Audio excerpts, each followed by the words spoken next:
It makes for a little more intimate exchange, so you can see a little better some of what our very esteemed guest has for us today. We're very fortunate to have Dr. Katya Mevorach. We're very fortunate to have Dr. Katya Mevorach from Grinnell College with us today. She'll say a few words about her background, very interesting background. She is an authority on Jewish and African American diaspora, racism, ways in which these things intersect. And I'll let you tell you just a little bit more about her. But please, you might, I encourage you to come closer. We got the perennial empty 3 rows here. But, you're all grown up and you'll do what you do. Anyway, please join me to welcome Dr. Katya Mevorach. Thanks. Okay, thank you. I'm not going to speak until everybody is close. I'm a liberal arts professor too, so I came off. Because I'm always asking them. Yeah. And the reason why I'm saying that is not just because, I've got the podium, I've got the mic, I'm the professor here among all the other professors, but also because I just came from the other room, which is round, and I didn't really expect to speak frontally, and therefore, you can't look at each other and exchange those glances of approval or disapproval. You're all staring at me. And also, the young gentleman in the back who used the English nurse, my love, which is so exciting. So I can't move too much because of the mic. So I'm going to get started. Now you should all have 2 colored index cards, and I'll tell you what to do with that in a moment, and hopefully you all have a pen so you can write with it. I'm talking because I'm getting used to speaking to the mic and standing stationary. Those of you who are professors walk up and down. So just one quick question. How many people in this auditorium space are students? Okay. So that gives me a sense of the different places that you're coming from. So I'm going to tell you about myself. I'm going to, hopefully you are not in the other room so that you don't expect a repeat performance because I don't have a written paper. I have quite a lot of notes. I'm going to share ideas with you, which I hope that you will take away and that you will be able to use to brainstorm on different topics. Those of you who are faculty, is this too loud? Because for me it's, okay. Those of you who are faculty, much of what I'm saying is intended to help you think about the same things that you think about anyway, because we're all with PhDs and we're all older. That's why we've got a PhD, so you're not 6. But to help you refine and perhaps revise some of the ways in which you approach your syllabus for anti-Semitism, a course on anti-Semitism, but also just in general. Those of you who are students, what I would like you to be able to take away is to think in terms of how you would take some of the suggestions or some of the ideas, prompts that I will offer, or that I will share this afternoon, reflections that I will share, and how you would use them in a classroom setting, but also if you were creating workshop settings for your peers. Okay, so first of all, my background. My mother was born in Vienna, Austria in 1930. My grandmother, already in 1933, sensed that the winds of change had arrived, essentially. She sent my grandfather to Palestine, thinking that perhaps they could move to Palestine. He got very, very sick. He fell in love with everything that was around. He came back and he said, Jerusalem, Jaffa, that's what Jews used to look like. He brought back a calendar, he brought back all sorts of things, but he was very sick and he said he just simply would not be able to survive. Literally, he would die physically under the conditions. So my grandmother called her sister who lived in New York, and you had to have an affidavit, just as you do today. American rules have not changed. There are aspects that are constantly under change. But basically, to have a visa into the United States, you need to have someone vouch for you so that you won't be a welfare case, is essentially what it meant. And my grandmother told her sister, who was a nurse working for a doctor, that if she didn't get the affidavit, my grandmother was going to turn on the gas, and she was going to choose how they were going to die, They weren't going to wait. My grand aunt, then Anna, she went to the doctor for whom she worked. She literally, the story is, got on her knees and begged him for an affidavit, which he did give. But the United States government at that time, I'm not sure the State Department's changed significantly since then, but certainly then, State Department did not want Jews. Reluctantly, they gave visas to some. My grandparents were lucky, but my grandfather had to leave behind, had to say goodbye at the station to his mother and to his sister. I'm named for his mother. On my father's side, and then there's a whole, Jewish diaspora, Jewish diversity is very big, so my grandmother's mother was actually Polish, and her father was from Frankfurt, and the father in Frankfurt, that family cut themselves off, but that comes later in the story. On my father's side, my father's from Jamaica, and most people in the Caribbean, they also have various other countries that are included in that genealogy, but what matters is that in New York City, he was a black man in New York City. My mother was Jewish, not white Jewish, she was Jewish refugee. When they met, I was born. When I was 18, I made Aliyah. Anybody in the room know Hebrew, just so that I have a sense of that as well? Okay, quite a few people, so if I slip, you can help out. I made Aliyah when I was 18, and in between, I grew up in New York City, so I was a member of Hashemet Seir, and also one of the founders of the Black Student Union at the private school that I went to, which was the Brearley School. If you're from New York, you know the Brearley School.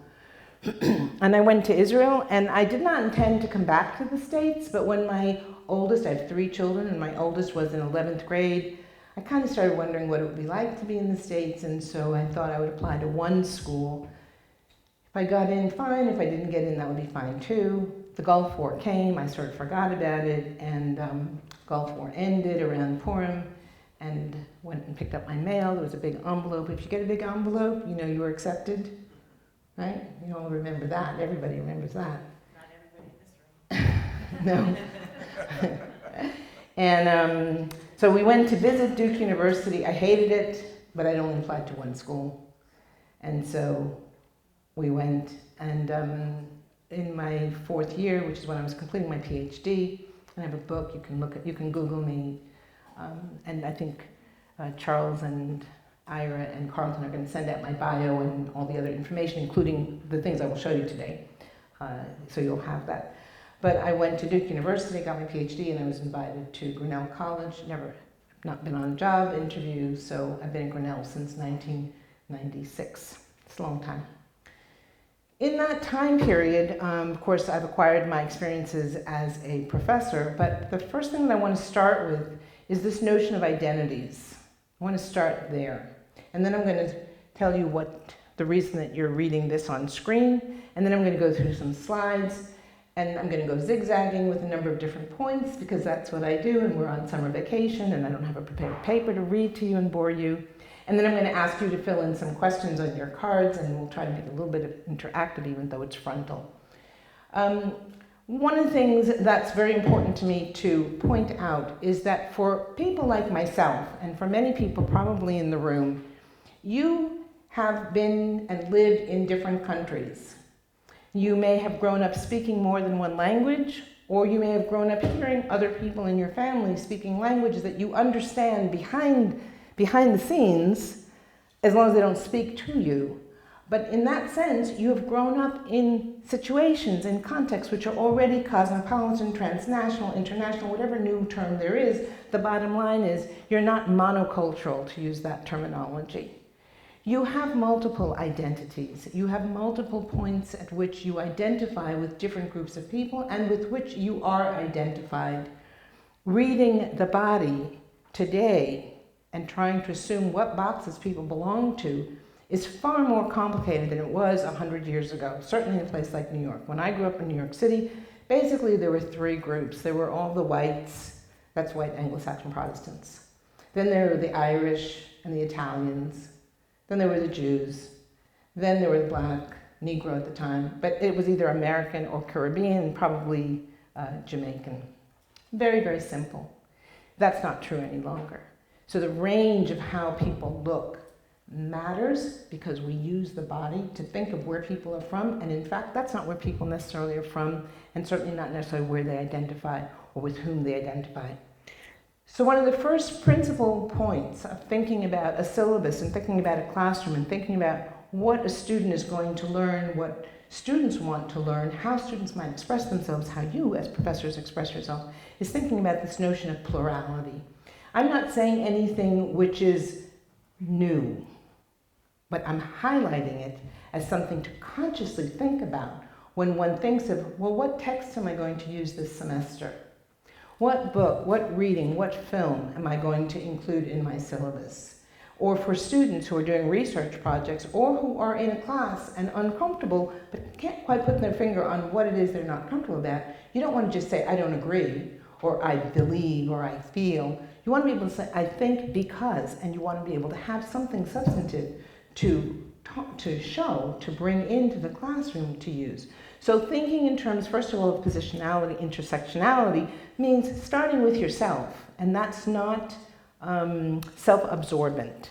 Rather, that becomes an exterior, external, I don't like the term objective, but a way of thinking about how your reading or how the film that you're screening is going to be interpreted by people in the room. So the notion of identities is very important to me. Secondly, and again drawing on my own background, the notion of histories in the plural is very important. Histories are not simply linear, they are chronological. I was born, I died. In between, a set of things happened. They didn't happen zigzag as I'm speaking. On the other hand, the ways in which things unfold certainly happens in ways that are unpredictable, that are not linear.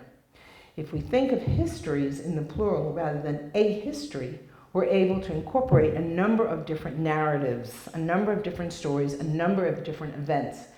How I think of 1492, when that question is asked, what happened in 1492? The first thing in my mind is not Christopher Columbus. It's the expulsion of Jews. Okay? And if I was Muslim, I would also be thinking about the way the Catholic Church treated Muslims. So in that context, Muslims and Jews have much more much more that is complementary than in conflict in the year 1492. So we can go through that in very, very different ways. But in that context, I want to point out that histories is very important when we think about timelines and frameworks for how one is going to create a course on anti-Semitism. That's the purpose of your summer seminar.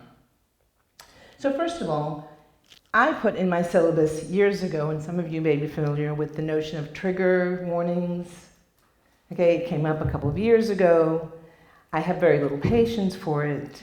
Part of the reasons I have very little patience is I discovered very, very quickly that the people who argued for trigger warnings were people who generally had not faced war, famine, expulsion, devastation. They just imagined it. And so, for me, an institution of education is a place where ideas are exchanged and where ideas are debated, which gets into the whole notion currently about freedom of expression. What are the red lines? I'm going to get to the boycott, the BDS in a moment, maybe at the end, maybe not. But I have this, and you can read it, I think, here larger than in the other room. But basically, I drew from Hollywood. On the assumption that on day one, I could say to students, well, if something's going to be, if you're sensitive, this may not be the place for you. Because I know that if we're going to deal with issues of anti-Semitism, we have to deal with issues also of racism. And since the context for me at the moment is the United States, the context of racism is going to be slavery, and it's going to be slavery of the transatlantic. And so I'm not going to filter it. And if it's European genocide, I'm not going to filter out the films that I use because of sensibilities of students. I start the semester with a particular film that has its problems. One can critique. I do want to show it to you. Not the film, I just want to show you the title. It's called Night and Fog. Some of you are familiar with it, Alain René. You can find it on YouTube. But it does the best job possible in 30 minutes of graphically showing what the French saw for the first time when they saw that film. even though it doesn't explicitly blame the French. So that's the purpose of my speaking right now. I want to switch screens, and I might have to have Ira help me. I just go to PowerPoint? Yep. Okay, I think I got it. All right. So let me go through some slides, having said those 3 pillars for you. The title, as my colleague pointed out, is Amnesia, Erasure, and Omissions as the Context for Teaching Today. Amnesia is about total loss of memory. We don't remember. We really don't remember. Maybe it's in the subconscious, maybe it's not, but we don't remember. And if you don't remember long enough, you have nothing to pass on. You can't tell the stories. The second is erasure, which is the removal of all traces of something. It's obliteration. It's just we're not going to tell the story. And omission is the most egregious because it is very intentional. Omission is, I know that I could provide information, but I'm not going to. Because I'm speaking today and not last week, I can point out, unfortunately, that you had an opportunity, I believe, to hear Benny Morris. Yes? Benny Morris spoke? Yep. And it's very important then that you look up Benny Morris's most recent op-ed in Haaretz, in which he sharply criticizes the fact that the archives that he used have been shut, have been closed, and he critiques the government for doing that. Now, why do I raise that here at the very beginning? Because if you're teaching a course on anti-Semitism and contemporary anti-Semitism, you have no choice but to deal with for yourselves. It doesn't have to be in the course. But you have to think about how will you respond to criticism of the Israeli government as opposed to criticism of the state of Israel. And I suggest that those are 2 very different enterprises. Those are 2 different projects. And part of the task of a professor is to figure out how do we deal with inconvenient truth? How do we deal with the inconvenient at the same time that we don't want to reinforce it? So one of the ways to do it is to find readings and to find selections that the students are going to find anyway, but to find it on our own terms, on terms that are written, films that are made, jokes that are told, op-eds that are written, but that come from a place of love. I don't mean Christian love, but a place of concern for the soul, not just for the purpose of criticizing in order to obliterate. So when does the topic of anti-Semitism, at least in North America and in the UK, become particularly problematic to teach? When does the story of hatred and racism against Jews disappear so that it's not even woven into courses about racism? I suggest that it begins with the emphasis on the West, whiteness, and the rest. That is the notion of whiteness studies. How many of you are familiar with whiteness studies in its historical context? Okay, so whiteness studies begins in the 1990s, more or less. It's pretty important. Hold on one second. This is... Can you maximize the screen? I can't, but somebody can.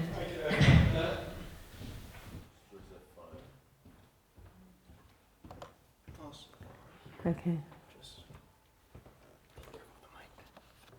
Oh, step back from the mic, okay. Okay, good. So I just use the down.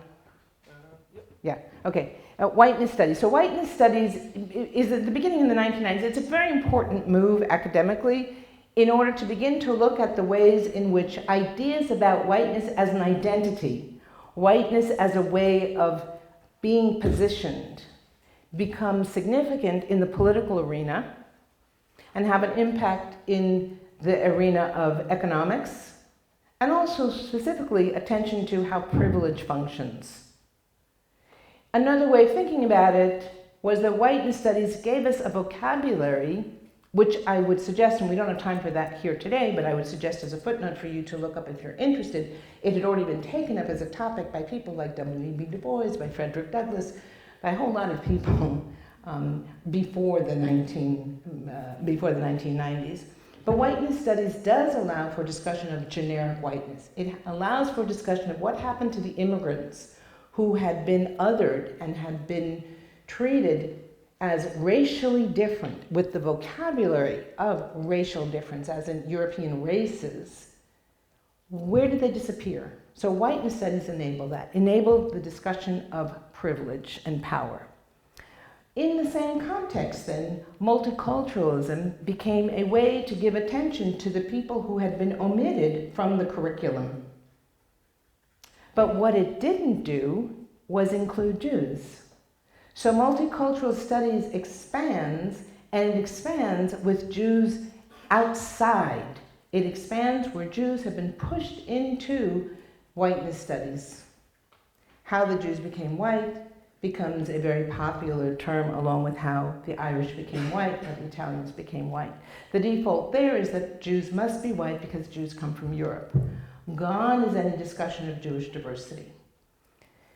And the third topic where not anti-Semitism sort of disappears completely from discussion is the rise of Islamophobia, which is a very significant movement after 9/11 in particular, and it's one that we cannot minimalize.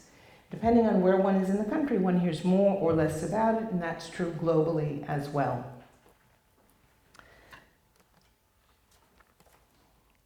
So let's jump to 1967. How many of you know who James Baldwin is? Hopefully everybody does. James Baldwin was a very, very significant American writer, who was a Black American writer, who is a Black gay American writer. All of those box terms are terms that probably James Baldwin would have rejected. There are two films, this is my footnote, and I'll give you some recommendations as I'm moving along. Very important two films to see, I highly recommend them, by the Haitian-French filmmaker Raoul Peck. Not only has Raoul Peck made films about Rwanda, which are significant, but in the context here, one is on James Baldwin, and the other is on the young Karl Marx. And it took somebody who's not an American to include 4 different references to Karl Marx's self-knowledge about his background as the son of a converted Jew, and 4 references to anti-Semitism that are just simply woven into the script. It's a very important film to see. Most people think of Karl Marx in his time with a white beard and as an old man. This goes back to the beginning. And James Baldwin writes in 1967 an article in the New York Times with a very provocative title that created a lot of conversation, in fact, created a lot of debate. And what he wrote, essentially, I think the key, has the Jew become an American white person? In effect, a Christian. So what did he mean by that? Well, what he meant by that was that American Jews had become very comfortable in their American whiteness. Why was it so significant? I don't know if this is large enough for you to be able to read the text. It's too much text on a page, my husband says, but I have it there nevertheless. But what was so controversial at that time, and less controversial today, was this was written right after the civil rights movement had reached its point of dissolution. And yet Jews were overwhelmingly, in other words, they were disproportionately part of the civil rights movement, especially the young people in the South. So it felt very, very uncomfortable to a lot of American Jews, who became very upset at being identified as white and of being simply written off, is how it was experienced. But today, when we read that the Negro is singled out, the Jew is singled out by Negroes because he acts differently from other white men, but because he doesn't. His major distinction is given him by that history of Christendom, which has so successfully victimized both Negroes and Jews. And he is playing in Harlem the role assigned him by Christians long ago. He is doing their dirty work. In other words, Jews are involved in money, in exploitation. This was a very New York context. I cite this here because this particular essay is making the rounds again on campuses, both for those who are trying to understand the relationship between Jews and Blacks, which has become popular all over again. It seems to come and go. I have a review of it the book that I think is the most important book written on the subject by Eric Sundquist. And you can find the reference in my CV, but I recommend Eric Sundquist very much. But this question of Jews and money is a question that does not disappear. And it's being played with again in the White House, as one example. And if any of you have the opportunity to be in London before you return to wherever it is that you came from, before you came to Oxford, I urge you to visit the Jewish Museum, which has a wonderful exhibition right now, not just on British Jews, but actually Jews, myth, and money. And it is really, really an excellent exhibition, and includes asking the question of the curators for themselves, are we going to reinforce stereotypes by having this as the focus of a curated exhibition in a Jewish institution? And they argue no, and I would agree. What was missing from all of the ways of thinking about Jews is anything to do with where do Jews come from? They don't begin in Europe. Jews begin in Arabia and the Middle East. So in fact, if one speaks about indigeneity, which is another popular concept, it's acquired a lot of traction over the last decade, 15 years, then certainly Jews and the history of Jews as a people, as an idea, as an identity, should be included. And one of the people, of course, that one can reference very easily is someone that many American Jews and American Christians know nothing about, and that is Maimonides, or the Rambam, who was considered a significant person in his lifetime in Egypt. He wrote in Arabic, and he was highly cited. He was a medical doctor. He was, in general, an intellectual of many different crafts. And you can Wikipedia him. In my class, and to you, I would say, we need to think about the various vocabularies that are being circulated, again, in the 2019 on campuses, outside of their historic context. We're hearing the term ghetto without students and sometimes their professors realizing that the term comes specifically from Venice, which is why Shakespeare wrote The Merchant of Venice and Shylock. I have my students see a movie which is quite boring, but it was an attempt to make the film accessible to a younger audience. And I give them the film to watch, and I give them 2 essays written in the 1950s, so it's closer to World War II, and one essay argues for the performance of the play, one argues against the performance, again in the context of different perspectives on the same text. But what's important about the notion of ghetto in this context and the Merchant of Venice is, again, the Merchant of Venice is not about Europe as we think of Europe today. It's not simply about white Europe. That idea does not exist.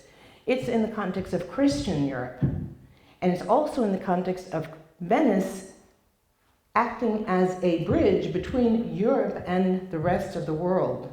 So we have a reminder that the Middle East, that Africa, that India were significant also as points of trade. Takes Jews outside of simply the European context. So I'm going to take a moment for you to think and take a look at this picture. This has to do with how do we interpret, how do we think about history, what do we know, and how do we take what we know and interpret without thinking too deeply. So is there some brave person, since you're not looking at each other, you're all looking at me or at the screen, but can somebody please tell me who in the picture is black and who in the picture is white, and how do you know? It's a real question.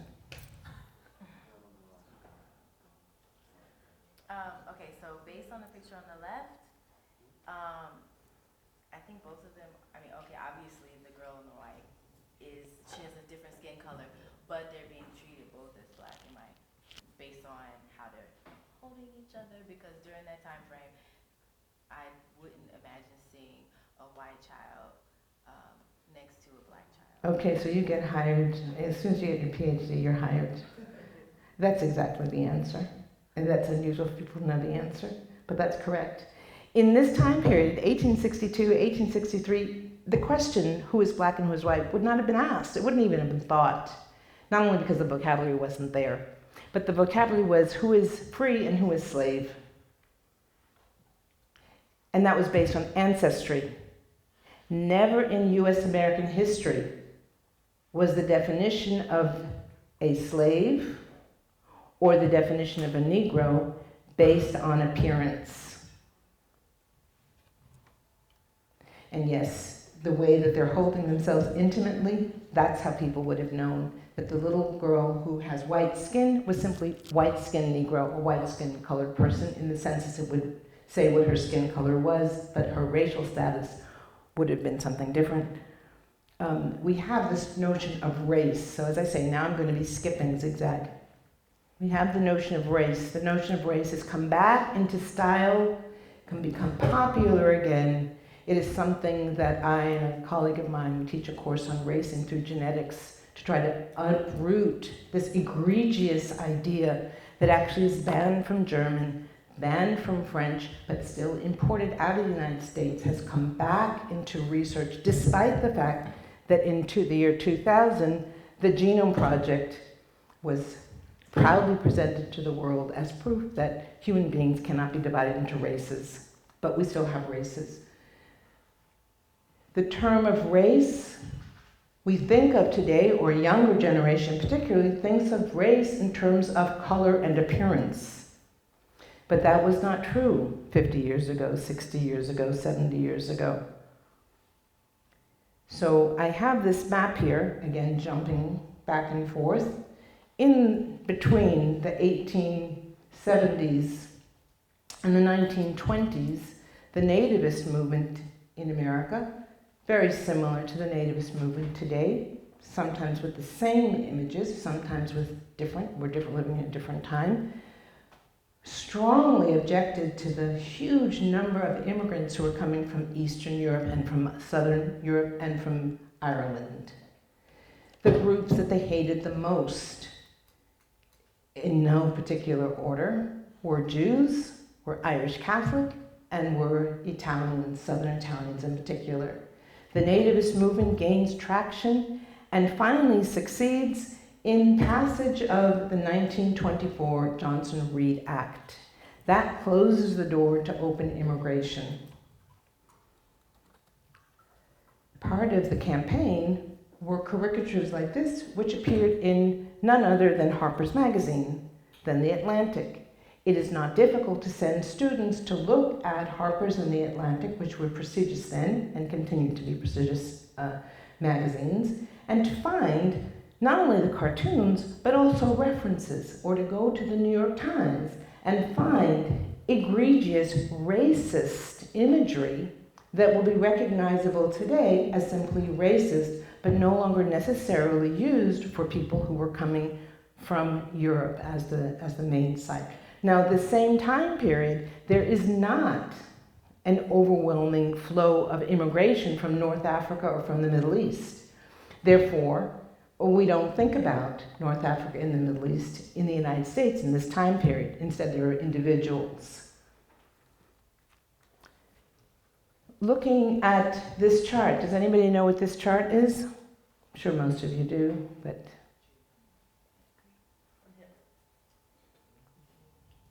this is from Nuremberg. These are the Nuremberg laws which were introduced. One of the reasons, and this again is a footnote just to be aware of, one of the reasons for the law of return in Israel is not just that a person has to be Jewish to gain immediate citizenship. It's the only criteria. You need to have 100. No, it's not actually. They use, yeah, in a way, yes, but not. They use the Nuremberg laws rather than rabbinical laws. Because at this point, you had no place to go. So why do I point this out now? Just, again, as one of those reference points for discussion of who has access to citizenship and who doesn't. Everybody has access to applying for citizenship. Who has immediate access and under what terms?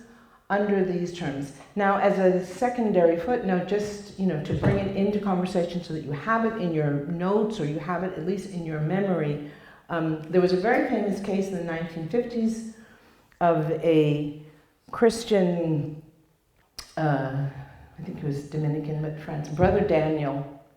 Anybody familiar with the case of Brother Daniel? Okay, so Brother Daniel wanted to have, he'd been living in Israel, he wanted to have citizenship on the basis of being the child of a Jewish mother. And here the political realm and the rabbinical realm divided completely. The rabbinical realm said there's no such thing as stopping being Jewish. Once you're Jewish, you're Jewish.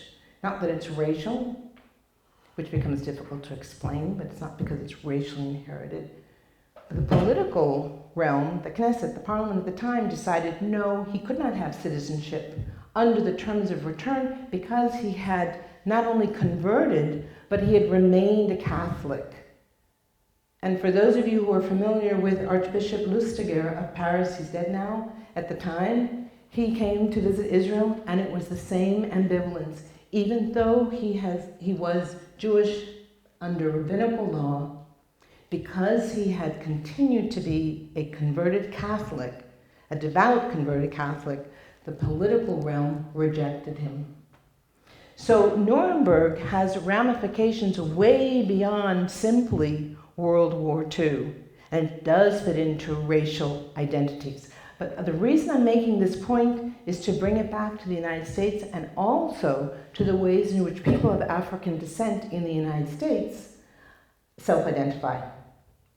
Some of the ways in which people self-identify, however, today in 2019 among a younger generation is beginning to shift.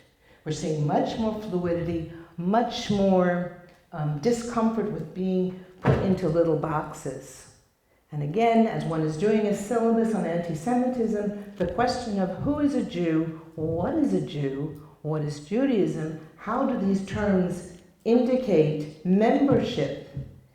Jews are not a race, Jews are not an ethnic group, Jews do not belong to one geographic location, Jews don't speak the same language, Jews don't eat the same food, Jews don't even have the same liturgy. So what makes Jews? Well, Amos Oz has a book, I just recently purchased it, on words, and in his last chapter on vocabulary, he points out, we Jews, in quotation marks, and then he goes on to say, well, where did the expression come from? If you look for it, it has many different authors, because there's not one answer. Going back to the notion of whiteness in the context of North America, which will bring us to the BDS, these are 3 books which are extraordinarily important books. They were intended to open up a discussion of Jews in America and where they fit in the power structure, in the social fabric, in the political mapping of a reorganized America where anti-Semitism seemed to have disappeared. Now, what makes these books interesting today, again in 2019, as opposed to 1996, 1995, when they were originally published, what makes it interesting is that we've had Pittsburgh and Charlottesville, and a younger generation whose grandparents were part of the 60s and still saying, no, I'm not white, I'm Jewish. Or maybe people think I'm white, but I'm Jewish. That's my primary identity. That's why my suitcase is packed by the door, metaphorically or literally in some cases. A younger generation never thought about it. And this is especially true, I've experienced in the Midwest. They just got comfortable just being white. The forward reinforces that today. A lot of different news stories, reports, magazines, discussions, we've got a new vocabulary, a new adjective has come about that has institutionalized itself. White Jews. What are white Jews? Were my grandparents white Jews when they had to beg to leave? What are white Jews? What are white Jews to the neo-Nazis in Charlottesville? The term is an oxymoron, but the term has also become normalized. It also stilts the conversation when we get to the topic of Israel. Gentleman's Agreement, which won the Oscar. If you don't know the film, you should look it up. It's like one of those landmark films that should be seen along with Casablanca. Just forget about the sexism that you might disagree with today. There's some films that are classic and that carry a message of the time. Gentleman's Agreement won the Oscar. There's a second film that came out exactly at the same time called Crossfire. It's about an American soldier who commits a murder of someone Jewish, and there's a very long dialogue about anti-Semitism, about being Irish and now being American, and how we shouldn't be anti-Semitic. But those two films are key films in helping to educate, consciously, to educate the American collective, to think that Jews are like everybody else. Jews are like Christians. Jews are like us. And in Gentleman's Agreement, there is actually a reference which says, there's no difference between us. We go to church, they go to temple. Gone is 3,000 years of history. They're white like us. Another example of learning to be white and learning to, quote unquote, see Jews as white, with white having a particular meaning that goes beyond skin color, but now is calcified as a racial identity, which is ahistoric, but which comes to be taken for granted, were commercials, advertisements, which were posted all over New York. I don't know about the rest of the country. I've discovered that it's not very familiar to people who are not from New York or LA. But Libby's bread was a very delicious bread, actually. I remember as a kid. It was a very good bread. They don't exist anymore. And how did they popularize themselves? They popularized with this advertisement, which was to show people who were the exact opposite of what anybody thought of as being Jewish. So you even have Malcolm X. I think the Malcolm X was done a little bit later, and it was done as a joke. But the others are actual examples of the advertisements that were in newspapers, in subways, on buses. This helped, along with Seinfeld and The Nanny and Woody Allen, helped to put in people's minds the idea that Jews are white. So if we come now to 2019, to the constant reiteration of white Jews as an expression, where the adjective takes on the equal significance as the noun, it's not difficult to understand why the term people of color comes to exclude Jews, rather than include the fact that Jews, like Arab Muslims, come in all kinds of colors, come from all sorts of places. And Europe is just one of the places, but it's also not the original site. Everything I've said, I'm not going to go over with the census, but for those of you who are from North America or follow North American politics, then knowing the politics behind the categories in the US Census is important, and it's particularly important for this one reason. There has been a debate for a couple of years now over whether there should be an Arab category added. Now, one of the arguments for the racial categories altogether is that you cannot monitor discrimination without some criteria. How can I know that the bank is discriminating against me in the mortgage terms if there's nothing to show some difference between me and my colleague? So for that purpose, and that purpose alone, in 1977 and again in 1997, a public decision was made to keep the categories. But then what does one do with an Arab category? So the question in the debate that has come up, and it's been muted in different places, but it's there. Who is an Arab? Arab is not even defined by the Arab League. There are Arabs who are Jews, who come from Jewish Arab environments in which Arabic was the first language. Arabic was previous to Yiddish as part of Jewish history. Jews were in Arabia long before they were in Europe. Some Arabs are Muslim, some Arabs are Christian, and there are other denominations which are perhaps smaller. So Arab as a category on its own cannot simply relate to the assumption of Muslim as co-equivalent to Arab, because most Muslims are from Malaysia and Indonesia. Can't be a category just for the Middle East, because there are lots of Jews who come from the Middle East, including Israel, and Israeli Jews, and Israelis who are not Jewish. So the Middle East can't be that category. So the debate over a category for Middle East and Arab in order to monitor discriminatory patterns has met a wall. It's kind of just standing there. But this is something that one should be aware of in teaching about who are we referencing when we ask certain questions about the past. I like this particular out of context of what I've said poster. Everybody's heard of W.E.B. Du Bois? Yes? Has everybody heard of the Pan-African conferences? Well, the last was 1945. I think the last was major one was 1945, and took place in Manchester. And if you'll notice, I think I have a arrow here. Well, anyway, if you notice on the far left, Arabs and Jews unite against British imperialism. How many of you hear about this? Is it in the news? Is it referenced? Is it in the history books? Does it even come up? I came across this by accident one day when I was Googling something on Du Bois. I was trying to find something in Pan-African Congress, and this popped up. And I wondered, is this accurate? It's not. And I kept looking for it. But then I decided I would try to find it in a book. And I so far have not been able to. This is part of what I call erasure or omission.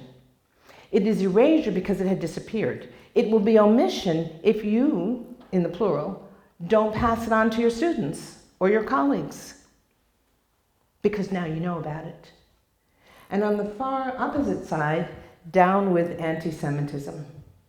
So at the 1945 Pan-African Congress, talking about anti-Semitism was important because this is the moment in which discussions of nationalism were taking place. Now, if one is opposed to nationalism as an ideological stance, then one is opposed to nationalism. It really doesn't matter who is arguing for their own independent place. If one is talking with the language of Benedict Anderson and the notion of invention, well, we all invent ourselves. The example I gave in the other room, which works for students probably better than for faculty, is at 2 o'clock in the morning, do you want your parents coming over to your dorm room looking for you? No, because then you're the child and you're misbehaving, maybe not studying. We all invent ourselves. We invent ourselves when we meet other people and they don't know who we are. We don't want the people who don't like us to come along and say, oh, don't talk to her, don't talk to him. This is who they really are. Give me the goods. We all invent ourselves, but Jews invented themselves at Mount Sinai is one way to look at it. That means the idea of Jews as a people, with all of the arguments, with all of the disagreements, with the fact that if you have 3 Jews, you have 7 opinions, and it depends what time of day, right? Well, why shouldn't Jews have a national collective identity? And then we come back to the Pan-African Congress and we can remember that African countries, African nationalist leaders, Asian nationalist leaders, even South American nationalist leaders, and here I'm thinking about the young Castro, believed in Jewish nationalism. So this is an opportunity to talk about, to introduce in a classroom, the idea of nationalism. And do we criticize the country's existence, or do we criticize a country's independence? A country's policies. If we're criticizing policies, then we can discuss Israel in a comparative way. We can discuss revolutions in a comparative way. Anyway, we end up with the idea that there are very few isms that have worked out well. The Algerians are still trying to figure out how to have a successful revolution. South Africa is still trying to figure out how to have a successful transition. And Israel is still trying to figure out how to be a democratic country.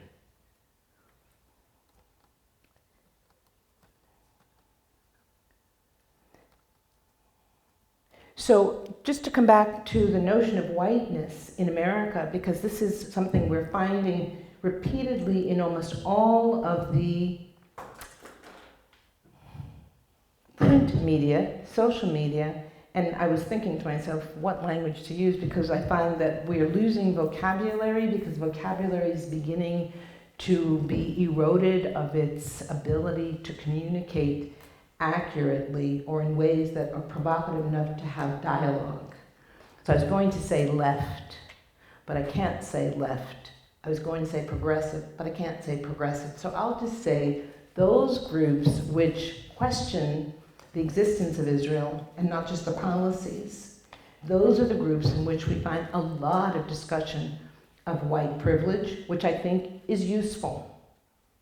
The fact is, if I walk down the street, if I'm driving my car, if I go into a store and I'm already older, wiser, richer, I still am aware of the fact that I'm walking around in brown skin. Having said that, those groups which have placed whiteness above Jewishness also call Israel into question, and often are the groups that are arguing that Israel is an occupier in the Middle East, an occupier that represents a European invasion at the expense of the indigenous population. And this argument is a very toxic one.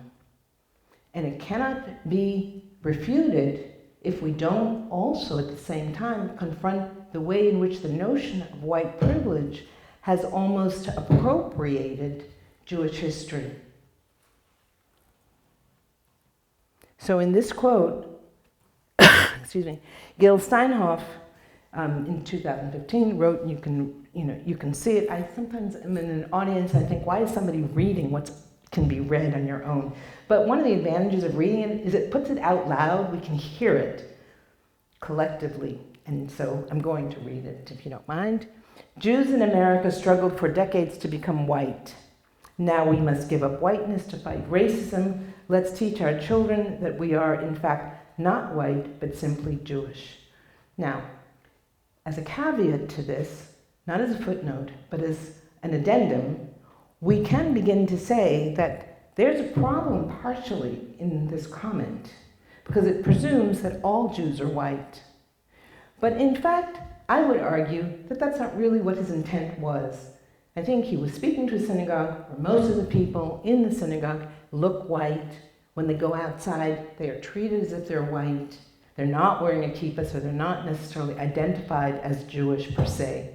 And so what he's arguing is that too many Jews who happen to be of Ashkenazi European descent, and I sometimes laugh about that because I'm Ashkenazi, and my husband, who his mother's from Algeria and his father's 7 generations Jerusalemite, and he looks white, but actually he's the Mizrahi in the family, not me. The reality is that we don't hear enough about Jews who are not of Ashkenazi European background. Moreover, we don't hear enough about just simply Jews with the diversity there, not pointing it out. I would argue that we don't yet have our Shonda Rhimes. Nobody knows who that is? Good, okay, good. There was a period when students knew never disturb me on Thursday night. That's sort of disappearing. And How to Get Away with Murder is going to be ending this season, if you haven't heard yet. Now you know. But Shonda Rhimes, what did she do? She created no stereotypes. You don't know who anybody is, because each time there's a little bit of ingredient that's thrown into the script, and then you thought she was white, but it turns out, is she Latina? Oh, he was black, but he is black, but he's something else. We don't yet have that in some of the Jewish texts which are appearing now in the public arena. We have extremes, and this is why I showed you also the picture of the 2 slave children. The extreme attracts our attention, but actually slaves came in a multi-range of ivory to ebony. And the same can be said for Jews. But if you place people who look very different, you've exoticized both.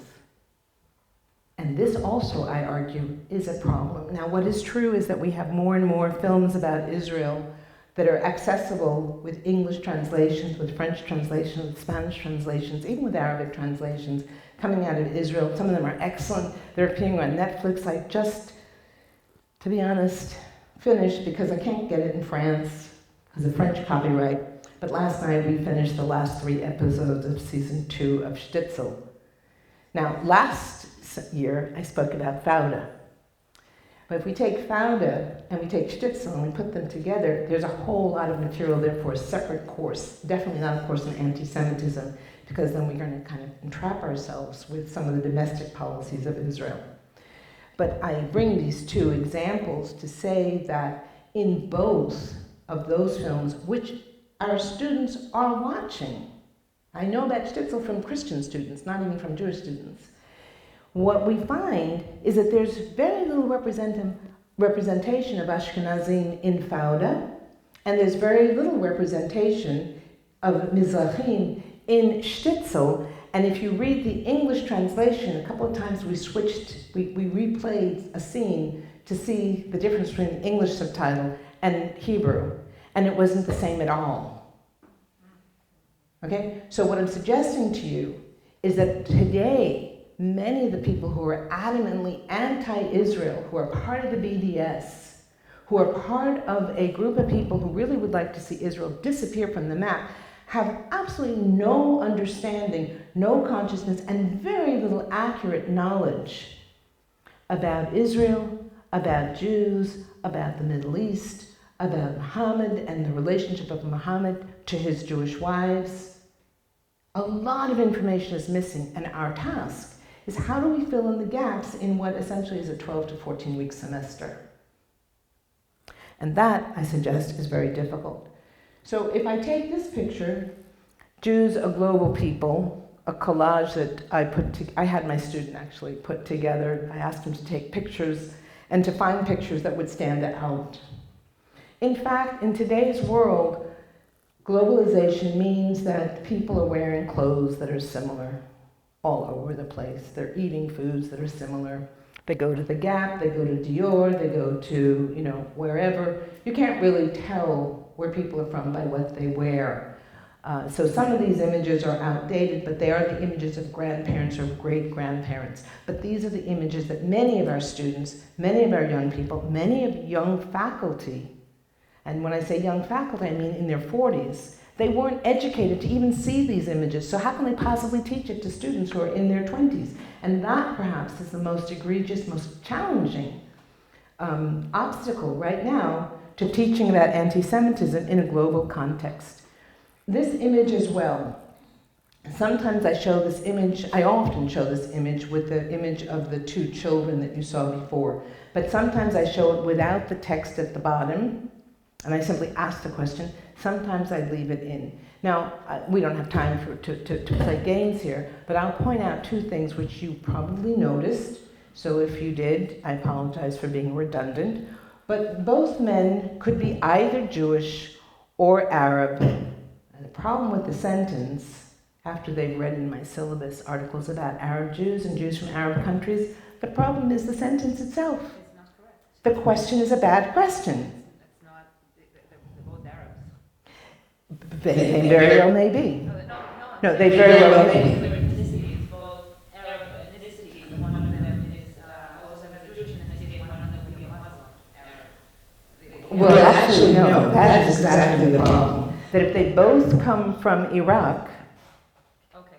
if they both come from Lebanon, if they both come from Morocco, if they both come from Iran, they both may be coming from any place. Arab is not an ethnicity. It's a region. That's all it is. So they both may be Jewish, they both may be Muslim. But the notion of is one Jewish and is one Arab, that is a bad sentence. That is a bad question. That is not a question to ask. Any more than is one black and is one white when we're talking about the South before the end of slavery, or in fact, if we're talking about the South immediately after slavery, because when slavery ends, segregation and Jim Crow don't end. The law fixes itself to say anybody with a drop of African blood is a colored person. The first of those laws is Virginia and the Racial Integrity Act.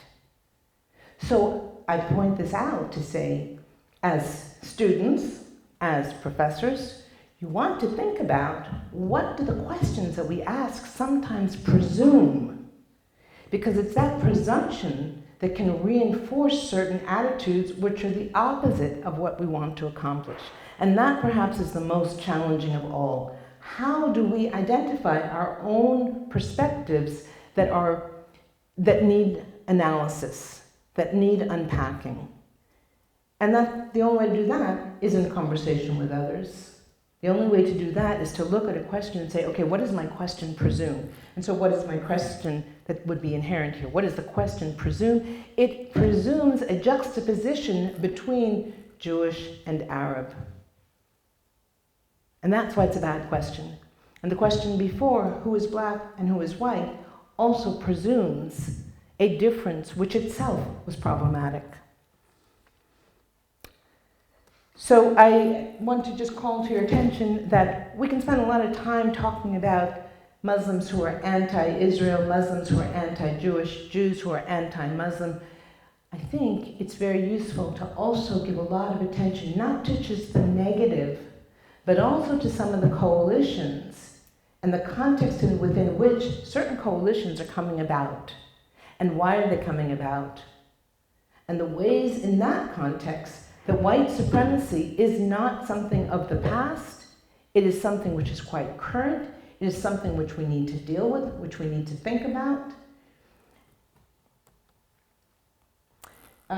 These terms are just, and you'll have access anyway to this PowerPoint. But these are some of the terms that I start at the beginning of the year, the first assignment before the class even meets. I have to look these terms up because these are so recurrent. And when students first see these terms, it's kind of, they go to Wikipedia. I ask them not to, but they go to Wikipedia, it's easier. But once it's up and they've done that, it's surprising how often these terms will come up currently, now, recently, and not just as some old historic term that's forgotten.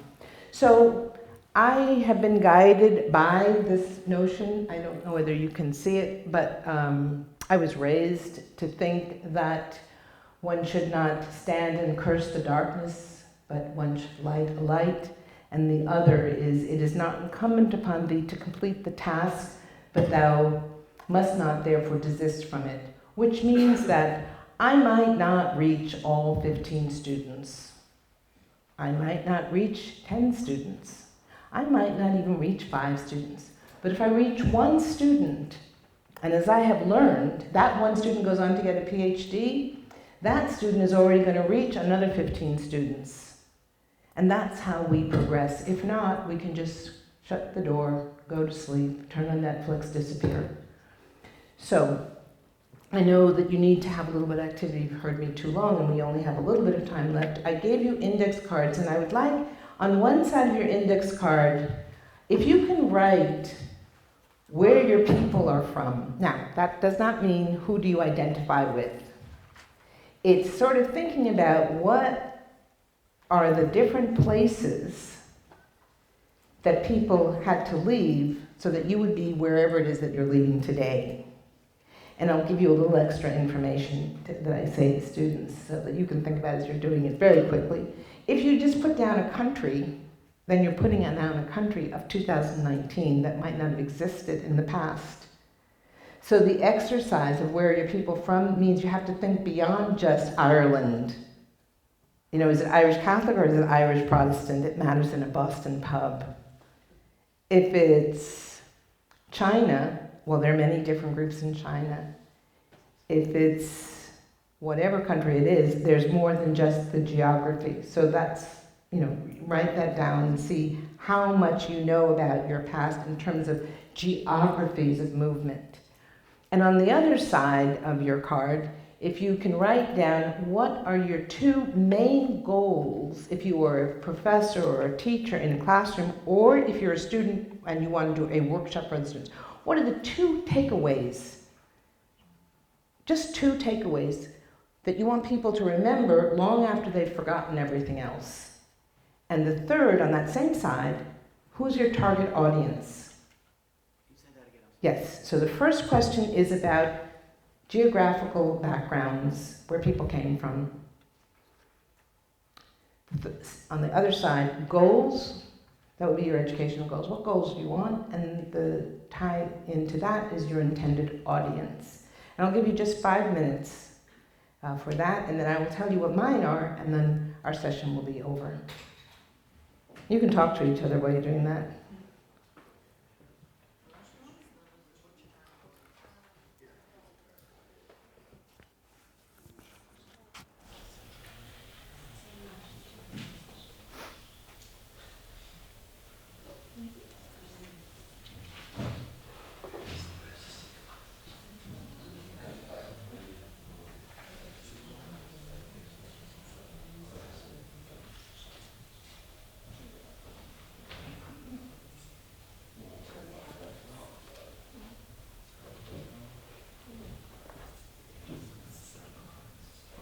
Mm-mm. Yeah.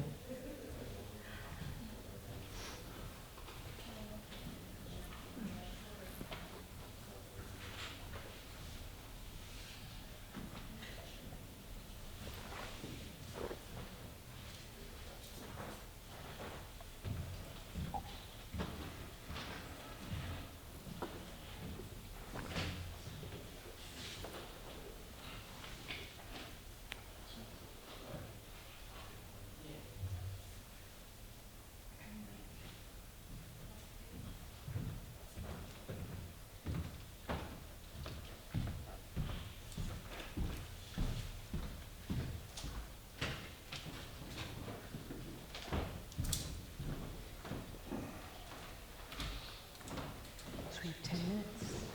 Is it 10 minutes? Okay.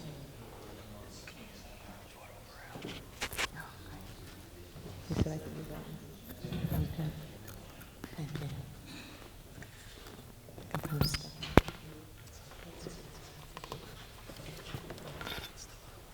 Oh, we do.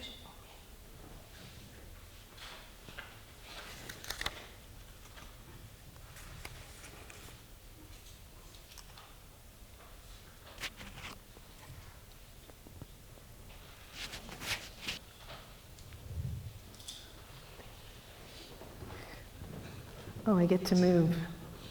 Is it on? Yes, it's on. Okay, did you make much progress?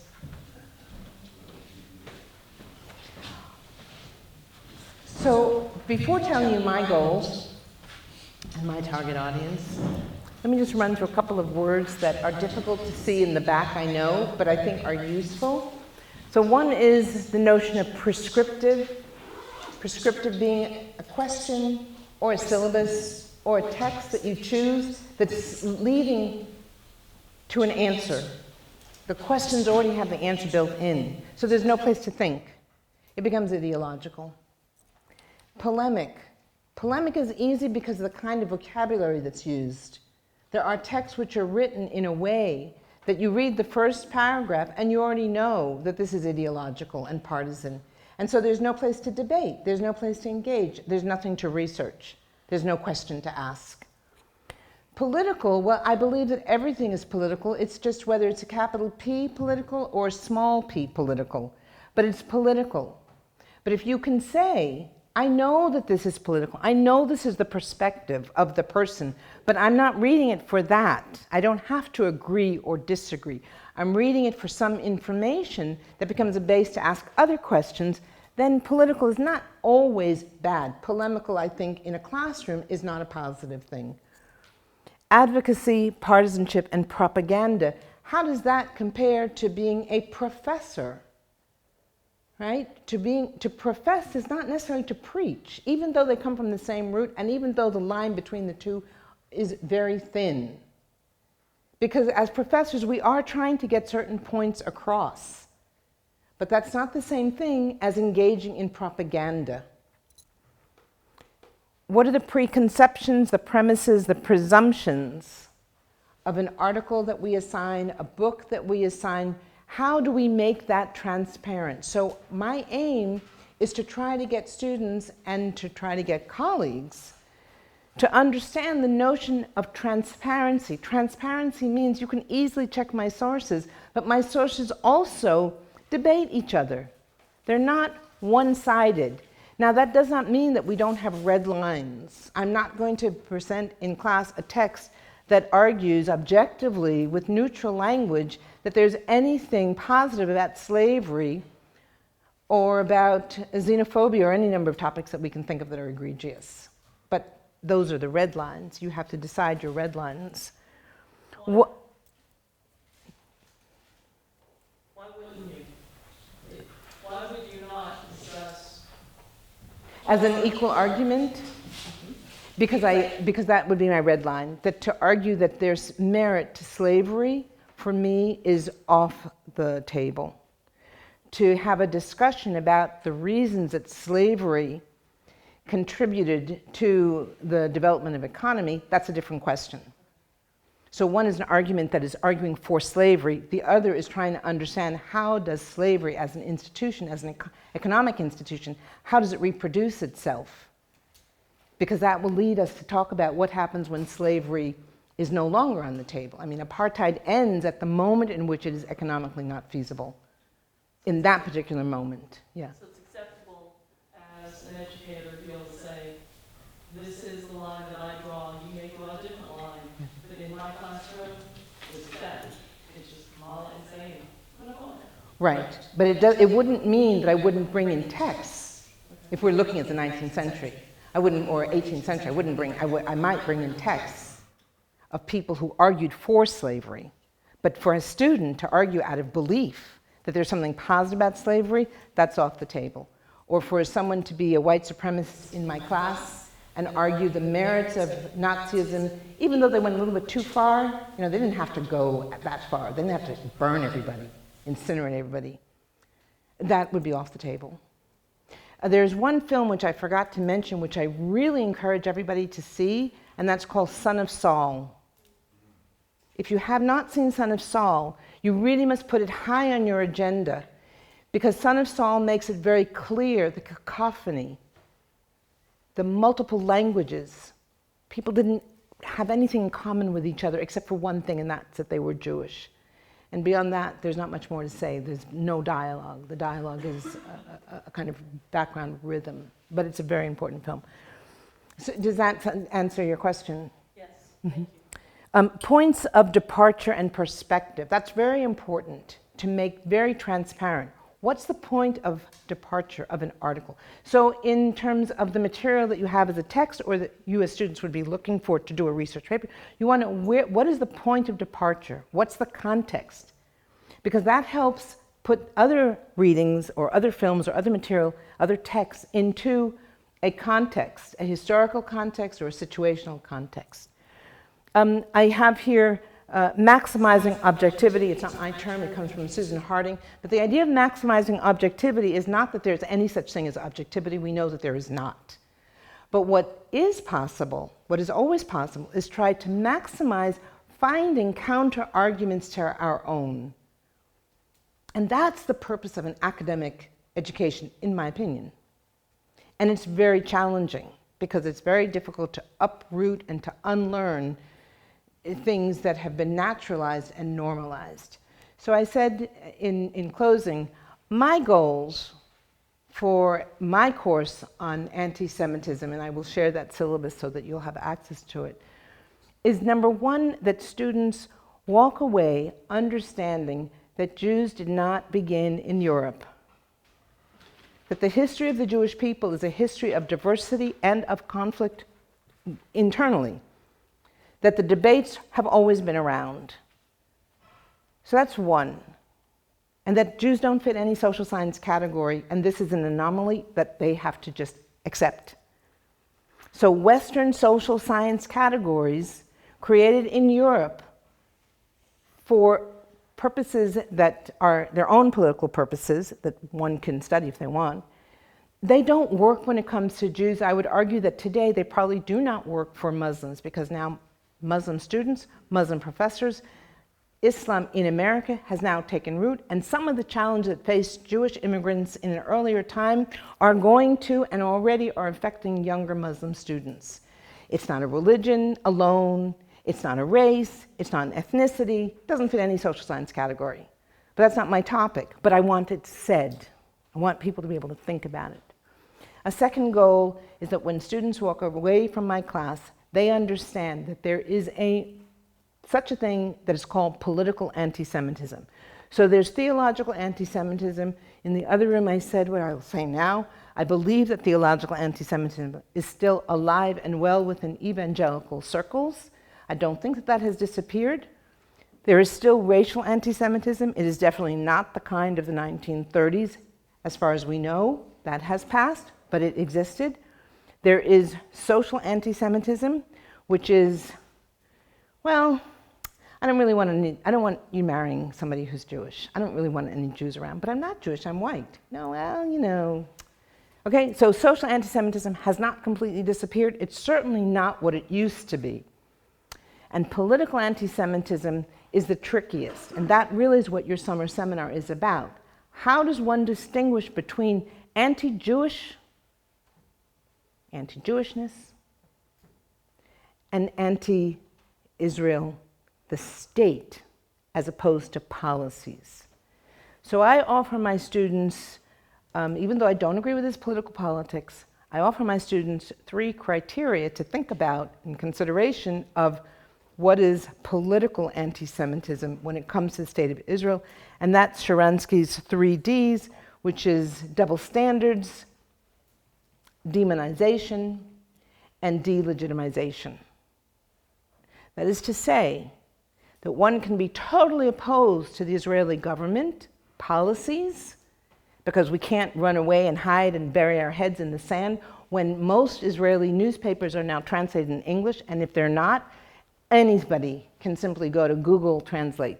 Translation won't be perfect, but you can translate. You can't hide anymore. You know, it's like the old Negro spiritual, no place to hide, no rock to hide under. So we have to confront that head on, but that doesn't mean it has to be part of the syllabus. But what I'd like them to walk away from is to being able to make that differentiation, and therefore be able to criticize the BDS movement, which I agree happens to be one of the most egregious movements at the moment, in part because it has become such a source of obsession that very intelligent people can carry out excellent political analysis, social analysis, economic analysis on every place in the world until you say the word Israel, and that's where intellectual depth somehow stops. And so what I would argue is I would like my students to walk away understanding that, yes, of course you can criticize Israel. That's not our course. That's a different course. But you do need to understand what defines political anti-Semitism. So those thoughts are my reflections which I offer you today. If they're useful, good. If they're not, you know, that's okay too. And that's it. You're free.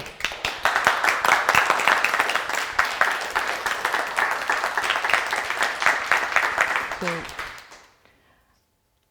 if there are comments or if there are questions, there's 5 minutes, I'm told, for people to not ask me questions, but just offer your own thoughts. My comment, wish I were in your class. Oh, thank you. I actually have a question. Yes. It's about white Jews as an oxymoron, and I totally get that when we're looking at the racial definition of Jews under Nazism. And the notion of white privilege, how do you navigate the notion that if I were to walk through a 7-Eleven, it would not be with the same consciousness, against the notion that Jews as Jews are in fact different than whites? I'm stuck in the middle of that, and I would love to know how you... Yes, and it's not that I don't understand or sympathize, and I have not shown pictures of my children, but I will say this. My mother, who was a refugee, there's no other way. I grew up being taught to simply say she is a refugee, period. She's Jewish, period. The idea of thinking about it outside of those terms didn't exist. The idea of thinking of white Jews, the way that the term is being deployed now, I have found not only egregious, but it has become so endemic to writing, To argue about what it is to be treated as white when somebody doesn't know who you are, of course, that's access to privilege. That is definitely access to privilege. But that's separate from being someone who's Jewish. And once you use the adjective as opposed to the conjunction, you can say, I am white and Jewish. You can say, I'm treated as a white person, but I'm Jewish. Or, and I'm Jewish, because I think the and is much more important than the but.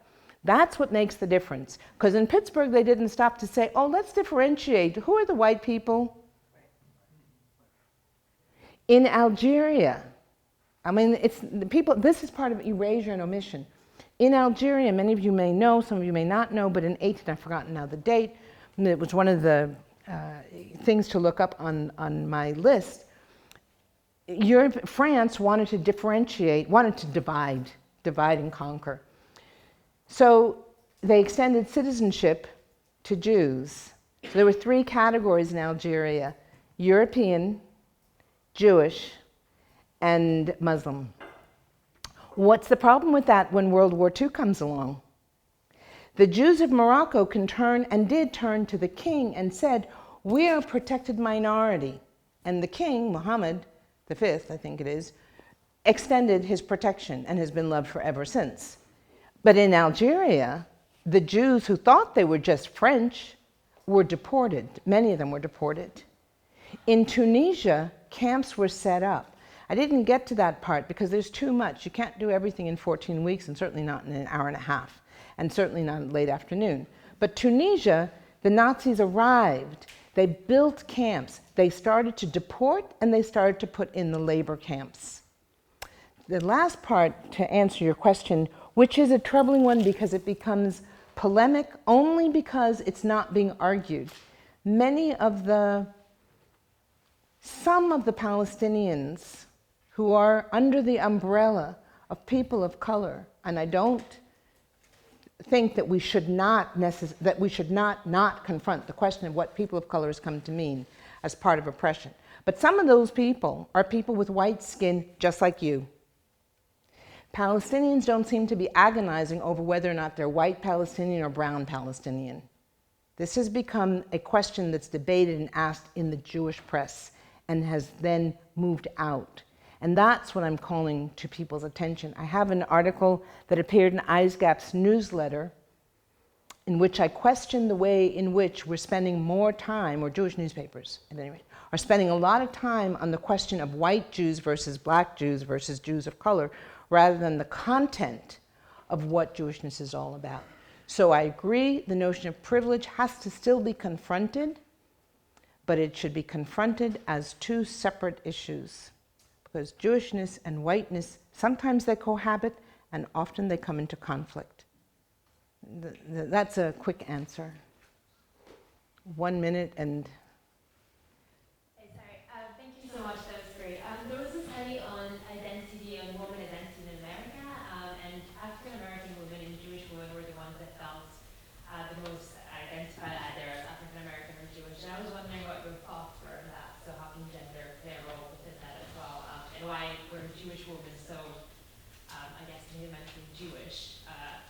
It was a really interesting thing that I learned, and I was wondering what you were thinking. The Jewish women...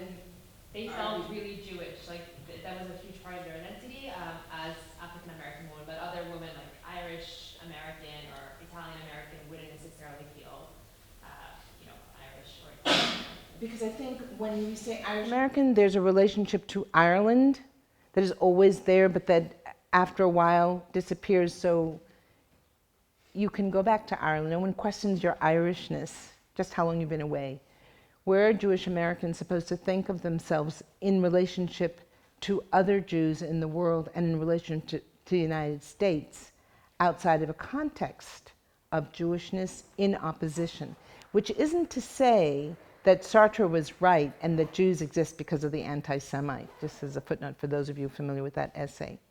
But it is to say that the notion of Jewish identity as something which is at core singular and at core in conflict, sometimes with the host countries, is very similar to the way in which people of African descent in America, yes, they are American, but there's always this still question.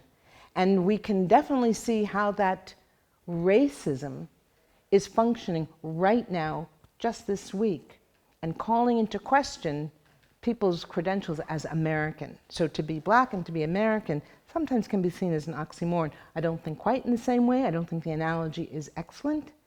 But I think the questions that are asked about collective identity and political positioning are very, very similar, coming out of the same histories that one likes to see as alliances and alienation from groups that should be aligned or not.